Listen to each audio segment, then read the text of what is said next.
કેશોદમાં લીંબોચ માતાજીના મંદિરમાં ચોરી, તાળા તોડી દાનપેટી ઉઠાવી ગયા તસ્કરો। જૂનાગઢ જિલ્લાના કેશોદ શહેરમાંથી ચોંકાવનારા સમાચાર સામે આવ્યા છે। કેશોદના અગતરાય રોડ પર પાણીના ટાંકા પાસે આવેલ લીંબોચ માતાજીના મંદિરમાં તસ્કરોએ ચોરીને અંજામ આપ્યો હતો।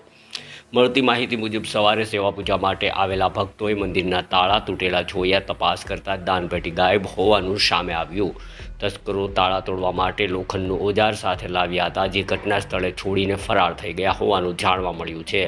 ઘટનાની જાણ મંદિરના ટ્રસ્ટીઓ દ્વારા કેશોદ પોલીસને કરવામાં આવી હતી। પોલીસે આસપાસના સીસીટીવી ફૂટેજના આધારે તપાસ શરૂ કરી હતી અને તસ્કરોની ઓળખ મેળવવાના પ્રયાસો હાથ ધર્યા છે।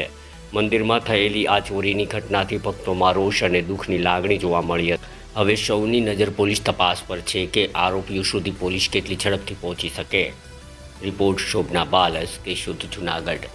મારું નામ દિનેશભાઈ રામજીભાઈ વાજા છે। હું આ મંદિરનો ટ્રસ્ટી છું અને આ મારું મંદિર આવ્યું છે જૂનાગઢ રોડ પાણીના ટાંકાની પાસે, વણંદ સમાજની સામે। આ અમારા સમાજ અને અમારા સર્વ જ્ઞાતિનો આસ્થાનું પ્રતીક છે। આ મંદિર આજે સવારના અગરબત્તી કરવા, ધૂપ દીવા કરવા માટે જે અમારા પૂજારી આવ્યા ત્યારે એની અમને ફોન કરીને જાણ કરી કે ભાઈ આ મંદિરની અંદર ચોરી થઈ ગયેલી છે। પછી અમે ટ્રસ્ટી મંડળ અહીંયા આવ્યા, બધી તપાસ કરી તો આમાંથી અમારે જે પૈસાની પેટી હતી ને પેટી તોડેલી છે અને અમારા મંદિરનો દરવાજો તોડેલો છે અને એમાંથી જે કાંઈ પૈસા હતા એ બધા લઈ ગયા।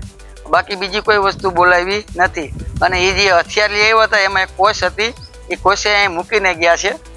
એટલે અમારી પોલીસ ખાતાને નમ્ર વિનંતી છે કે આવા તસ્કરોને વહેલા તકે પકડી અને કાયદેસરનું એને ભાન કરાવે અને આવા બીજે કે એવા મંદિરમાં આવું બનાવ ન બને એની ખાસ કાળજી રાખે।